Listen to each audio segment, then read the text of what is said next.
Hi guys, இன்னைக்கு நம்ம இந்த ட்ராமாவோட நெக்ஸ்ட் எபிசோட் தான் பார்க்க போகிறோம். இப்போ அடுத்த நாள் நம்ம ஹீரோயினுக்காக தான் 2 பேர் வெயிட் பண்ணிட்டு இருக்காங்க. வந்ததும் ஹுவா டைமை பார்த்தியா இல்லையா, எவ்வளோ லேட் ஆகிடுச்சு பாருன்னு கத்த. அவள் விடிய விடிய இந்த புக்கை படித்ததால தான் கொஞ்சம் லேட் ஆகிடுச்சு. நியூரோ சைக்காலஜி புக்கை நீ எதுக்கு படிக்கிறேன்னு இவன் கேட்க, இன்ஸ்டாலிங் எஃபெக்ட்னா உனக்கு என்னன்னு தெரியுமான்னு கேட்குறா. வாய் இருக்குன்னு வாய்க்கு வந்ததெல்லாம் பேசக்கூடாதுன்னு இவன் சொல்ல, அதுக்கு சாங் ஃப்யூச்சர்லையும் உன்னோட ஆக்ஷனை அதை அஃபெக்ட் பண்ணும், அதுதான் அதனோட மீனிங்னு சொன்னால் கூட உனக்கு புரியலையா, அப்போது செஞ்சு காட்டினாதான் உனக்கு புரியும்ட்டு காது பிடிச்சி கிள்ள ஆரம்பிச்சிட்டா. ஹோ என்ன பண்ணுற, எனக்கு காது வலிக்குதுன்னு இவன் கத்த. இதுக்கு பேர் தானே இன்ஸ்டாலிங் எஃபெக்ட், சாங் கிட்ட வேணா கேட்டுப்பாரு, கொஞ்சம் படிக்கணும் இதுக்கு தான் சொல்லிட்டு சாங் நீ என்ன புக்கை சூஸ் பண்ணியிருக்கேன்னு கேட்கவும் கேச்சர் இந்த எங்கிற புக் பேர் சொல்கிறான். இங்கே ஜிங்ஷிக்கு இப்போ தான் புரியுது, ஹுவா என்னை அடிக்கணும்னு நீ அடிச்சிருக்கலன்ட்டு துரத்திட்டு வரான். இப்போ அப்படியே ஸ்கூலுக்கு வந்தா அதான் புக்கை எக்ஸ்சேஞ்ச் பண்ணுற ஈவெண்ட் ஆச்சே. உனக்கு இந்த புக் பிடிக்கும்னு நினைக்கிறேன்னு ஒரு பையன் ஒரு பொண்ணுக்கிட்ட புக்கு ஃபுல்லாக ஃப்ளவரை வச்சு ப்ரப்போஸ் பண்ணாமல் ப்ரப்போஸ் பண்ணிட்டு இருக்கான். இங்கே சிஷி அவளோட புக்கில் அப்படியே பர்ஃப்யூம் எல்லாம் அடிச்சு விட்டுட்டு இருக்கான் மனமாக இருக்கணும்னு.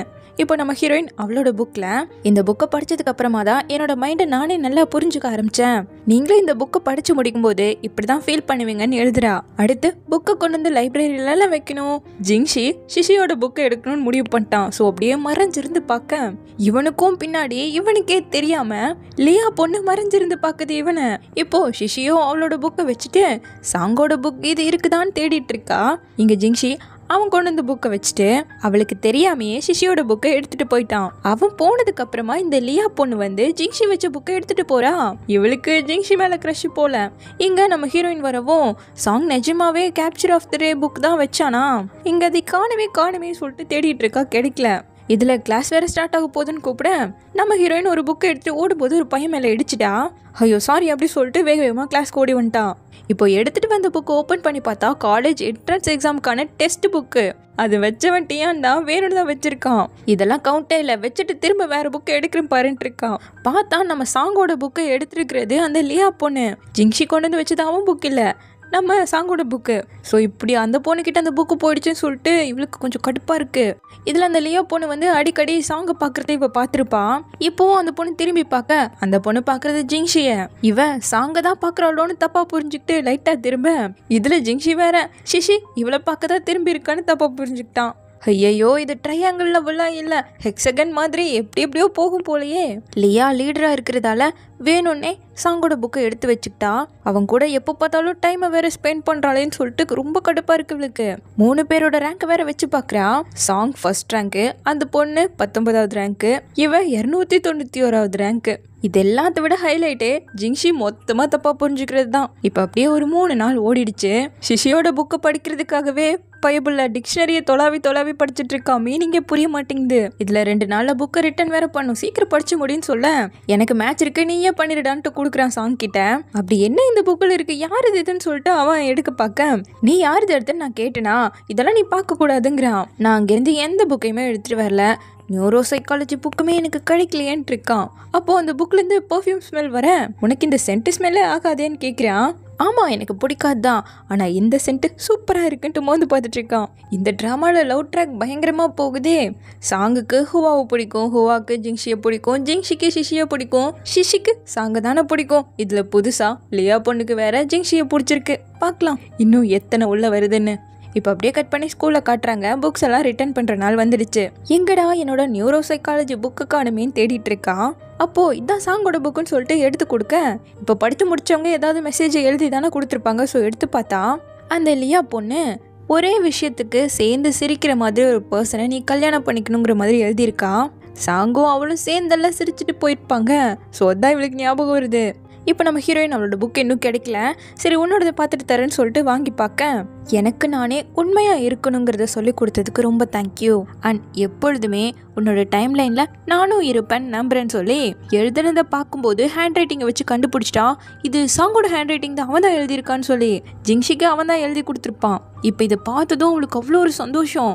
ஆனால் இவ இதை பார்த்து எதுக்காக இவ்வளோ சந்தோஷப்படுறாங்கிறது இவளுக்கு புரியலை. இதில் இந்த ஜிங்ஷி பையன் வேற இதை பார்த்துட்டான். இவனோட மெசேஜை பார்த்து தான் இவ இவ்வளோ சந்தோஷப்படுறான்னு புரிஞ்சுக்கிட்டு அப்படியே கொஞ்சம் சீன் போட்டுக்கிட்டு வந்தவன் ஈவினிங் ட்ரைனிங் முடிஞ்சதும் சாங் வீட்டுக்கு படிக்க வந்துடுறேன், பை பை ஹுவா அண்ட் சிஷி போயிட்டு வரேன்னு சொல்லிட்டு ஓடிட்டான். இப்போ சிஷியும் சேர்ந்து படிக்கிறதுக்கு வந்துட்டா. நீ capture of the day book தானே சூஸ் பண்ண, அது நானும் படிச்சிருக்கேன், ரொம்ப நல்லா இருக்கும்னு பேசிகிட்டு இருக்கேன். கரெக்டாக சிக்கன் விங்ஸ் வாங்கிக்கிட்டு ஜிங்ஷி வரான்.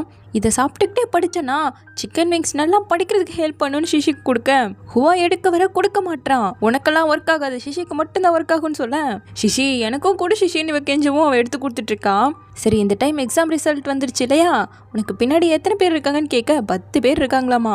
இவன் ஒரு சப்ஜெக்டில் ஃபெயில் ஆயிட்டான். ஸோ லாஸ்ட்டு டே இந்த டைம் பேரண்ட்ஸ் மீட்டிங் இருக்காமா, பார்த்து ப்ரிப்பேராக இருந்துக்கோன்னு சாங் சொல்ல போச்சு போ என் ஃபோனை பிடுங்கிக்குவாங்களான்ட்டு இருக்கான். சிஷியோடமா பிஸ்னஸ் ட்ரிப் இருக்கிறதால வரவே மாட்டாங்க. இவன் இப்போது சாங்கோட ரேங்கையும் இவளோட ரேங்கையும் மடித்து பக்கத்தில் வச்சுட்டு பார்த்துட்ருக்கா. இப்போ அப்படியே கட் பண்ண பேரண்ட்ஸ் மீட்டிங்க்கு பேரண்ட்ஸ் எல்லாம் வந்துட்டுருக்கேன். ஜிங்ஷி அப்படியே முகத்தை மூடி பார்த்துட்ருக்கான். அவங்க அம்மாவும் வராங்க. ஐயோ சாமி போச்சா அப்படி சொல்லிட்டு வந்து பக்கமாக ஓடிட்டான். இப்போ கட் பண்ணால் மீட்டிங் ஆரம்பிச்சிடுச்சு. சாங்கு புதுசாக ட்ரான்ஸ்ஃபர் ஆனாலும் அவன் தான் டாப்பு, சூப்பராக படிக்கிறான். நம்ம ஹீரோயின் முன்னே இருந்ததுக்கு ரொம்ப நல்லாவே இப்போ இம்ப்ரூவ் ஆகியிருக்கா. இதில் சில பசங்க தான் முன்னேறதே இல்லை, எப்போ பார்த்தாலும் பின்னாடியே போகிறது. ஜிங்ஷி அம்மா நீங்கள் என்ன திங்க் பண்ணுறீங்கன்னு கேட்க என்னத்தை பேச முடியும் அவங்களால. கரெக்டாக டியோட அம்மா வந்து என் பையன் சூப்பராகலாம் படிக்கிறான், நான் உங்களுக்கு கொஞ்சம் அட்வைஸ் பண்ணுறேன்னு சொல்லிட்டு எழுந்து பேச ஆரம்பிச்சிட்டாங்க. பாவம் ஜிங்ஷியோட அம்மாவுக்கு ரொம்பவே கஷ்டமாக போயிடுச்சு. இப்போ இந்த பக்கம் இவங்க வீட்டுக்கு வரவும் ஹீரோயின் எஸ்ஸாக பார்க்குறான். அவன் பிடிச்சி வச்சுட்டு நான் உன்னை நல்லபடியாக தானே ட்ரீட் பண்ணுறேன், நேற்று கூட உனக்கு சிக்கன் விங்ஸ் வாங்கி தந்த இல்லைங்க, அதை நீ எனக்காகவா வாங்கி தந்த நீவே கேட்கவும் நீ சாப்பிட்டியா இல்லையான்னு கேட்க சாப்பிட்டேங்கிறா. அப்புறம் என்ன இப்போ பாரு திரும்பவும் உனக்கு மில்க் டீ வாங்கி கொடுத்துருக்கல, 2 டைம் பண்ணிட்டேன், ஸோ இதுக்கு நீ எனக்கு திரும்ப ஏதாவது பண்ணணும் இல்லையாங்கிறான். சரி உனக்கு என்ன பண்ணணும்னு கேட்க நான் சொல்கிறத மட்டும் பண்ணால் போதும், என் வாழ்க்கையும் கையில் தான் இருக்குங்க, முடியாதுன்ட்டு ஓடவும் திரும்ப பிடிச்சிட்டு உன்னோட ஹெல்ப் எனக்கு வேணும் வேணும் வேணும் வேணும்னு சொல்லிட்டு இழுத்துட்டே வரான் அவங்க வீட்டுக்கு. உள்ள அவங்க அம்மா அவனுக்காக ரெடியாக உட்காந்துட்டு இருக்காங்க. வாயை திறக்கும் போது கரெக்டாக உள்ள ஹீரோயினும் வரதை பார்த்து என்ன பேச முடியும் அமைதியாயிட்டாங்க. ஸோ அப்படியே பொலைட்டா இப்படி நீ மார்க் எடுத்தா எப்படா ஜெயிக்கிறது வாழ்க்கையிலங்க, சாரிம்மா என்னை மன்னிச்சிடுங்க, இது என்னோட தப்பு தான், நான் உங்களை சங்கடப்பட வச்சுட்டேன், ஆனால் இப்போது என்னோட படிப்பில் ஹெல்ப் பண்ணுங்கிறதுக்காக தான் ஹுவாவையே கூப்பிட்டு வந்திருக்கேன், சேர்ந்து படிக்க போகிறோம், ஹார்ட் ஒர்க் பண்ண போகிறோன்னு சொல்லிட்டு நாங்கள் போய் படிக்கிறோன்ட்டு ஓடியே போயிட்டான் உள்ள. இவளை நிஜமாக இங்கே கூப்பிட்டு வந்தது அவங்க அம்மாவை சும்மா அப்படியே சமாளிக்கணுங்கிறதுக்காக தான். சாங்கிட்ட சொன்னால் அவன் சீரியஸாக சொல்லி கொடுப்பான், நீ எனக்கு சொல்லியெல்லாம் தர வேணாம், இங்கே வந்து உன்னோட ஹோம்ஒர்க்கை மட்டும் பண்ணால் போதுங்கிறான். இப்போது அவனோட பேப்பரை பார்த்துட்டு 1 மார்க்கில் வந்த கொஸ்டினே தான் 2 மார்க்லையும் கேட்டிருக்காங்க, அதுதான் இதுன்னு கூட கண்டுபிடிக்காத அளவுக்கு முட்டாளாடா நீங்கள். நான் முட்டாளா, இங்கே பாரு எனக்கு சொல்லித்தரேன்னா கம்முன்னு சொல்லித்தா, இல்லைன்னா விடுங்கவும். இரு ஆன்ட்டி அப்படின்ட்டு போக இழுத்துட்டு வந்து சரி சொல்கிறேன்ட்டு சும்மா அப்படியே ஃப்ளூக்கில் 1 மார்க் அடிச்சு விட்டேன். அது கரெக்டாக ஆயிடுச்சு, அது கரெக்டானு கூட தெரியாமல் எப்படி என்னால் எழுத முடியுங்கிறான். இப்போவும் உண்மை சொல்ல மாட்டேன்ட்டு ஆன்ட்டின்னு சத்தம் போட வரேன். சிஷியை விட அதிகமாக மார்க் எடுக்கணும்னு நான் விரும்பலை, இதை சிஷிக்கிட்ட சொல்லிடாத, ப்ராமிஸ், இப்போ நீ உன்னோட ஹோம்ஒர்க்கை பண்ணிட்டு உட்காந்துட்டான். ஜிங்ஷி இப்போ அவனோட சீக்ரெட்டை என்கிட்ட சொல்லியிருக்கான் சரி, ஆனால் என் மனசு இவ்வளோ ஹெவியாக இருக்குன்னு சொல்லிட்டு இவளுக்கே புரியலை. இப்போ அடுத்த நாள் திரும்பவும் லைப்ரரியில் போய் இவளோட புக்கை தேடி பார்க்குறா, கிடைக்கல. மேபி வேறு கிளாஸ் கூட உன்னோட புக்கை எடுத்துருக்கலாம், கொடுப்பாங்க எடுன்ட்டு சாங் வச்சா இல்லையா அந்த புக்கை தான் எடுத்து படிச்சுட்டு இருக்கா. ஏன்னா ஜிங்ஷியோட புக்குன்னு இவன் நினச்சிட்டா. நீயும் என்ன இதே புக்கை படிச்சுட்டு இருக்கன்னு சொல்லி கேட்க நம்ம எதை வேணா வைக்கலாம், எதை வேணா படிக்கலாம், ஆனால் 2 பேரும் ஒரே புக்கை சூஸ் பண்ணணும், அதுதான் மெயின் மேட்ருன்னு சொல்லிட்டு இவன் ஜிங்ஷியை நினச்சி அப்படியே கனவு கண்டுட்டு இருக்கா. இந்த பக்கம் ஜிங்ஷியோ சிஷியோட புக் எதுன்னு இவனுக்கு தெரியும்ல, ஸோ அதே புக்கை எடுத்து வச்சுட்டு இன்னும் டிக்ஷனரி யூஸ் பண்ணி தான் படிச்சுட்டு இருக்கான். இந்த பக்கம் சாங் அவனோட புக்கை இப்போ தான் எடுக்கிறான். அதில் சிரிக்கிற பார்ட்னரை பார்த்து சூஸ் பண்ணுங்கிற மாதிரி சொல்லியிருப்பாள். யாரா இதை எழுதுனதுங்கிற மாதிரி யோசிக்க இந்த பக்கம் டியான் அவனோட புக்கை நம்ம ஹீரோயினில் எடுத்தா. ஸோ அதில் காலேஜ் என்ட்ரன்ஸ் எக்ஸாமில் நீ ஃபுல் மார்க் எடுத்துருவேன்னு சொல்லி எழுதியிருக்கா. ஸோ அதை பார்த்து அப்படியே சிரிச்சிட்டு இருக்கான். அப்படியே இந்த பக்கம் நம்ம ஹீரோயின் ஜிங்ஷி கிட்ட புக் கிராசிங் இவனுக்கு நீ என்ன புக்கை வச்சுன்னு கேட்குறா. அவன் எந்த புக்கையுமே வைக்கலையாம்மா, சாங்கோட புக்கை தான் வைக்க போனேன்னு சொல்கிறான். அப்போ அவனோட டேபிளில் சிஷி வச்சா அதே புக்கு இருக்கவும் அதை பார்க்குறா. இப்போ அப்படியே கட் பண்ணி கிளாஸில் காட்டுறாங்க. நெக்ஸ்ட்டு என்ன மேஜர் எடுக்க போகணுங்கிறத பேரண்ட்ஸ் கிட்ட டிஸ்கஸ் பண்ணி சைன் வாங்கிட்டு வர சொல்லியிருக்காங்க. ஜிங்ஷியும் சாங்கும் சயின்ஸ் தான் எடுக்க போகிறாங்களாமா. ஹுவாவும் சயின்ஸில் கொஞ்சம் நல்ல மார்க் எனக்கு வரதால நான் அதுதான் எடுக்க போகிறேங்க, ஷிஷியும் நான் அதான் சூஸ் பண்ணுவேன்னு சொல்கிறா. அவங்க அம்மா ஒத்துக்கிட்டா என்ன, ஒத்துக்கலான்னா என்ன, நான் அவங்களோட சைனை போட்டுருவேங்கிறா. ஸோ இப்போது அசாசியாக வந்து எப்போதுமே உன்னோட டைம் லைனில் நானும் இருப்பேன்னு நம்புறேன்னு அவன் புக்கில் என்னதுன்னா வரிகளை நினச்சிக்கிட்டே சயின்ஸுக்கு டிக்க போட அவங்க அம்மா வந்துட்டாங்க. நீ ஆர்ட்ஸ் சூஸ் பண்ண போகிறேன்னு ஆல்ரெடி அவங்ககிட்ட பேசி சைன் போட்டேங்கிறாங்க. நான் சயின்ஸே போய்க்கிறேனேன்னு கேட்க நீ ஆத்தர் ஆகணும்னு தானே ஆசைப்படுற, ஸோ ஆர்ட்ஸ் எடுத்துக்கோ, அதான் உனக்கு கஷ்டம் இல்லாமல் இருக்குங்க. நான் ஆத்தர் ஆகணுங்கிறதுக்காக தான் ஆர்ட்ஸ் எடுக்க சொல்கிறீங்களா, உங்களை மாதிரியே லாயர் ஆகணும்னு தானே விரும்புகிறீங்கன்னு கேட்குறா. என்ன உன் ஃப்ரெண்ட்ஸ் எல்லாரும் சயின்ஸ் எடுத்திருக்காங்களா, இங்கே பாரு உன்னோட ஃப்யூச்சரை யோசிச்சு முடிவெடுக்கணும். ஃப்ரெண்ட்ஸ்னால் பாசிங் க்ளவுட்ஸ் மாதிரி வருவாங்க போவாங்க போய்கிட்டே இருப்பாங்க. அவங்களுக்காக உன் வாழ்க்கையும் பணையம் வைக்கக்கூடாதுன்னு சொல்லி திட்டுறாங்க. இவ எகுத்து பேசினதும் அப்ராடுக்கு போகலாம், அங்கே நீ சயின்ஸ் ஆர்ட்ஸ் எல்லாம் படிக்கவே வேணாம், ஒட்டுக்கா படி அப்படின்னு சொல்லிட்டு இவங்க பயங்கரமாக பேச வேற வழியே இல்லை, சரின்னு ஒத்துக்கிட்டா. சரி என்னோட பர்த்டே ஃப்ரைடே வருதல்ல, அதுக்காவது ஒரு மீல் சாப்பிட்றதுக்காக என் ஃப்ரெண்டை இன்வைட் பண்ணுறேங்க.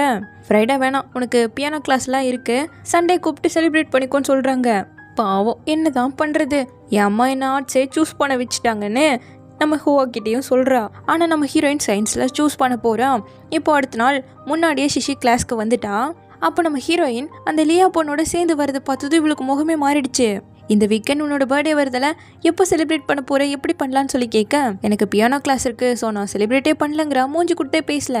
அடுத்த டைமில் இருந்து தான் பிரிய போகிறாங்க. இப்போதைக்கு எல்லாரும் சேர்ந்து தான் இருக்க போகிறாங்க. ஆர்ட்ஸு சயின்ஸு எல்லாம் பிரிஞ்சு போயிடுவோன்னு தான் எல்லாருக்குமே வருத்தமாக இருக்குது. இதில் நைட் ஸ்டடி எல்லாம் வைக்கிறாங்க. முடிச்சுட்டு எக்ஸாம் ரூம் எல்லாம் அப்படியே அரேஞ்ச் பண்ணி விட்டுட்டு போயிடுங்கன்னு சார் கிளம்பிட. இப்போ லியா வந்து ஒரு வீடியோவை ப்ளே பண்ணுறா. நம்ம சிஷிக்கு பர்த்டே இல்லை, அதனால உன்னோட எஸ்ஸே நான் படிச்சிருக்க சிஷி, ரொம்ப சூப்பராக இருக்கும், கண்டிப்பாக நீ ஒரு ஆத்தரா வருவேன், ஹாப்பி பர்த்டே சிஷின்னு அவ சொல்ல. காலையில் வரும்போது இந்த வீடியோவை தான் பார்த்துட்டு வந்திருக்கா. இவ தான் தப்பாக புரிஞ்சுக்கிட்டா. சிஷி எங்கள் கிளாஸ்லேயே நீ தான் சூப்பரான பொண்ணுன்னு சொல்லிட்டு எல்லாருமே இவளுக்கு விஷ் பண்ணுற வீடியோ தான் இது. அடுத்து நம்ம ஹீரோயின் பேசுகிறா. சிஷி ஸ்போர்ட்ஸ் டே அன்னைக்கு எப்படி அவங்கள எதிர்த்து பேசினேன், நான் அப்படி பார்த்ததே கிடையாது ஒன்று, நீ ரொம்ப வாமான ஒரு பொண்ணு, மற்றவங்க நினைக்கிற அளவுக்கு நீ அரகன் கிடையாது, ரொம்ப நல்ல பொண்ணு, கடைசி வரைக்கும் சிஷி அண்ட் ஹுவா 2 பேரும் பெஸ்ட் ஃப்ரெண்ட்ஸாக இருக்கணும்னு ஆசைப்படுறேன்னு சொல்கிறா. அடுத்து சாங் எல்லாத்தையும் மீறி உன்னோட ட்ரீம் அதை நீ அச்சீவ் பண்ணுவேன்னு நம்புறேங்கிற மாதிரி சொல்கிறான். அடுத்து நம்ம ஜிங்ஷி வந்து வெறும் ஹாப்பி பர்த்டே மட்டும் சொல்லிட்டு வந்துட்டான். அப்புறம் அடுத்து பொண்ணுங்க நம்ம அதிகமாக பேசினது கிடையாது, இருந்தாலும் நம்ம கிளாஸ்மேட்லேயே ஹாப்பி பர்த்டேன்னு சொல்கிறாங்க. ஸோ இப்படி ஒவ்வொருத்தரும் இவளுக்கு விஷ் பண்ணுறதை பார்க்க பார்க்க பார்க்க அழுகையாக வருது. கவுண்ட் டவுனை போட்டு எல்லாரும் ஒன்றா ஹாப்பி பர்த்டே சிஷினும் கத்துறாங்க. இவளுக்கு இதை பார்த்து கண்ணெல்லாம் கலங்கி இது ஒரு மீனிங்ஃபுல்லான பர்த்டேவா எனக்கு அமைஞ்சிருக்கு, ரொம்ப தேங்க்யூங்கிறா. ஆர்ட் ஸ்டூடெண்ட்டாக பிரிஞ்சு போயதை நினச்சி யாரும் வருத்தப்படாதீங்க, கிளாஸ் 5 எப்போவுமே உங்களுக்காக கதவை திறந்து வச்சுருக்கோம், நம்ம எப்போவுமே கிளாஸ் 5 தான் சொல்லிட்டு அப்படியே எமோஷ்னல் ஆகிட்டாங்க. ஸோ இப்படியே இந்த எபிசோட் முடியுது. நம்ம ஹீரோயினுக்கு இன்னும் ஜிங்ஷி மேலெல்லாம் வரல, கூடிய சீக்கிரம் வந்துடும். சீக்கிரமாகவே இதனோட நெக்ஸ்ட் எபிசோடில் பார்க்கலாம். தேங்க்யூ.